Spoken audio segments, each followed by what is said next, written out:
बिस्मिल्लाहिर्रहमानिर्रहीम। मैं हाफ़िज़ शाहिद मुनीर हूँ। नाज़रीन, गुजरांवाला के अंदर एक मोटरवे लिंक बनाया गया है। जब आप गुजरांवाला से लाहौर जाते हैं या लाहौर से गुजरांवाला आए तो सिटी हाउसिंग के करीब एक आपको लाहौर की जानिब पर एक मोटरवे लिंक जो बेनज़ीर चौक है वहाँ से लेकर मोटरवे सियालकोट मोटरवे लिंक तक एक 16.5 किलोमीटर यानी 16.5 किलोमीटर का एक दो रोइया रोड बनाया गया है। गुजरांवाला के शहरियों की सहूलत के लिए इस ये सड़क जो है वो उस वक़्त तामीर की गई जब निगरान दौर था। उसमें वसी पैमाने पर करप्शन सामने आई है। उस करप्शन के इल्ज़ाम में गुजरांवाला के साबिक़ डिप्टी कमिश्नर फैयाज़ अहमद मोहल साहब को गिरफ़्तार किया गया है।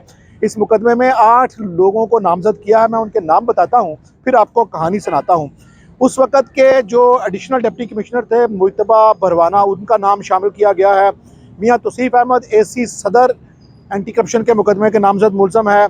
खुर्रम मुख्तार भंगू जो उस वक़्त AC कामों की थे, उनको नामजद किया गया है। अख्तर परवेज़ SDO नौशहरा विरका महकमा अनहार, उनको भी नामजद किया गया है। इसके अलावा राना रफ़ीक हैं एक्साइज़ ऑफिसर, उनका नाम इस मुकदमे में शामिल है। और मोहम्मद रियाज पटवारी और मोहम्मद यूनुस, ये दोनों इस इलाके के पटवारी हैं। इनके ख़िलाफ़ जाली डॉक्यूमेंट्स बनाना, इस्तेमाल करना, ख़रीदो फ़रोख्त करना, सरकारी माल में बतौर सरकारी मुलाज़म खुर्द बुर्द करने के इल्ज़ामात लगाए गए हैं। 48 करोड़ रुपए की करप्शन के इल्ज़ाम में डिप्टी कमिश्नर गुजरांवाला को गिरफ़्तार करके इलाका मजिस्ट्रेट सिफ़तुल्लाह की अदालत में पेश किया गया और उनका 2 रोज़ा जिस्मानी रिमांड जारी कर दिया गया है। बदलता है रंग आसमां कैसे कैसे।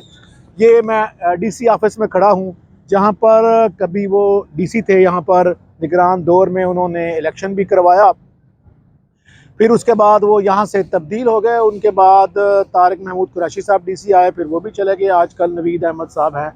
बताने वाली बात यह है कि ये वो ठाठ बाट है, ये वो DC ऑफिस है जिसमें कभी वो अफसर बन के बैठते थे।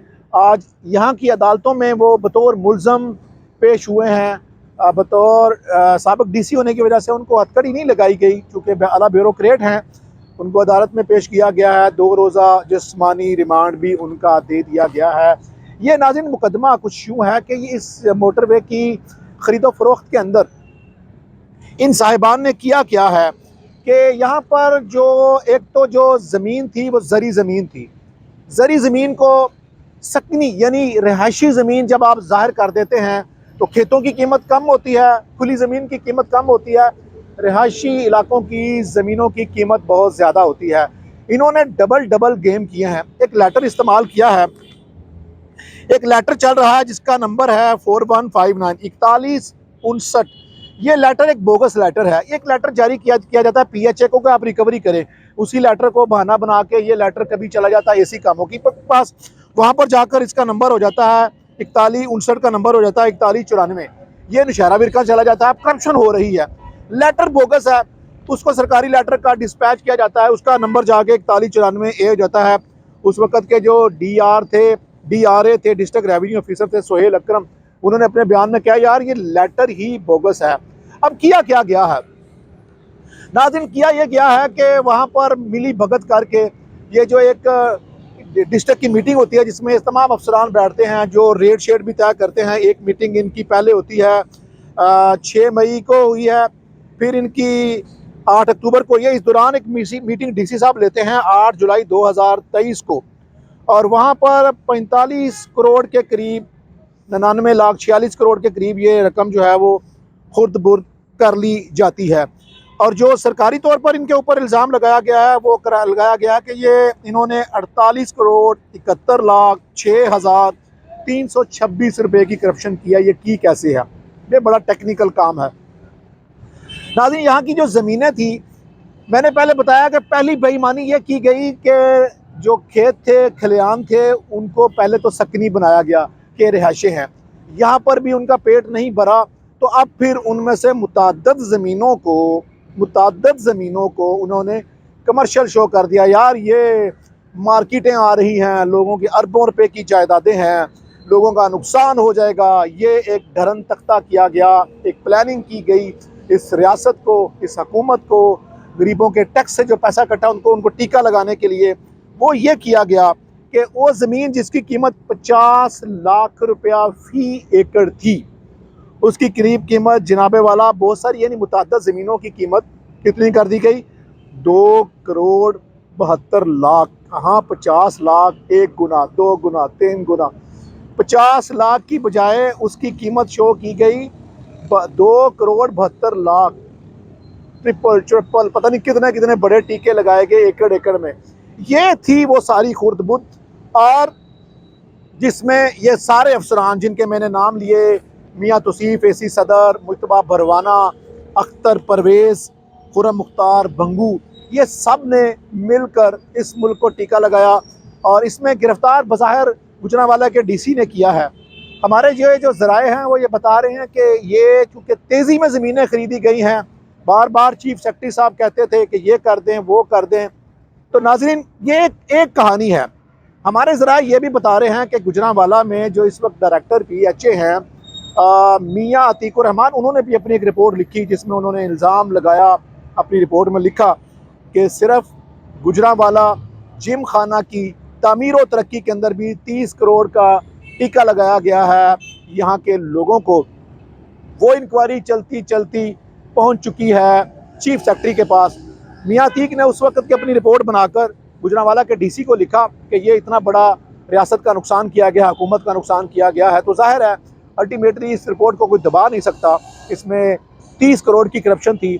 इस करप्शन कहानी को आगे बढ़ाते हुए चीफ सेक्रेटरी की तरफ भेजा गया है। अभी सिर्फ गुजरांवाला के साबिक DC साहब को, फयाज़ अहमद मोहल साहब को, एक मुकदमे में गिरफ्तार किया गया है। बज़ाहिर इस मुकदमे को इस तरह उलझा के बनाया गया है, इस ऐसे मुकदमे में बनाया गया है तो इसमें 2 गुमान हो सकते हैं। इस मुकदमे के अंदर 99% डिप्टी कमिश्नर गुजरांवाला को सज़ा नहीं हो सकती। आप आने वाले दिनों में देखेंगे वो बेल पर छूट जाएंगे, या तो ये क्लीन चिट दे के पिछले अरबों की कमाई को बचाया जा रहा है। इसमें गुजरांवाला में बहुत सारे फ्रॉड का इल्ज़ाम है साबिक डिप्टी कमिश्नर गुजरांवाला फयाज़ अहमद मोहल के ख़िलाफ़। जैसे मैंने बताया कि डायरेक्टर PHA मियाँ अतीकुर रहमान ने भी अपनी एक रिपोर्ट लिखी है, उसके अलावा भी इनके खिलाफ काफ़ी सारे केसेस हैं। इस केस में जिसमें DC साहब को, साबिक DC साहब को गिरफ्तार किया गया है, ऐसा लगता है एक गोल केस बनाकर उनको छोड़ दिया जाएगा और बाकी जो करप्शन के केसेस हैं वो अभी इल्तवा का ही शिकार रहेंगे। गुजरांवाला में जो ताकतवर इदारे हैं वो भी साबिक DC साहब से नाराज़ थे कि उनका इलेक्शन के अंदर रोल कोई पॉजिटिव नहीं था, उन्होंने रियासत के लिए कोई रोल नहीं अदा किया। उनके ऊपर उस वक़्त भी जो उम्मीदवार थे ये इल्ज़ाम लगाते रहे कि इन्होंने हमसे पैसे लिए हैं हमें जितवाने के, लेकिन उसकी इंक्वायरी इल्ज़ामों तक है, वो इंक्वायरी अभी तक होनी बाकी है, अभी बाहर आना बाकी है। ज़ाहिर है जिन्होंने इंक्वायरी करनी है उनकी अपनी प्लानिंग है, उनके अपने सोर्सेज हैं, वो इंक्वायरी हो रही है। लेकिन इब्तदाई तौर पर एक केस जिसमें 48 करोड़ की करप्शन का गुजरांवाला के अकलोते मोटरवे लिंक रोड में करप्शन की गई है। किसी ज़मीन को राशि शो किया गया, किसी को कमर्शियल शो करके 50 लाख रुपए मालियत वाली ज़मीन को 3.25 करोड़ एकड़ में रुपए में ख़रीदा गया है। और यकीनन जो वहाँ पर किसान है उसको पैसे कम गए होंगे, कागज़ों में ज़्यादा किए गए हैं।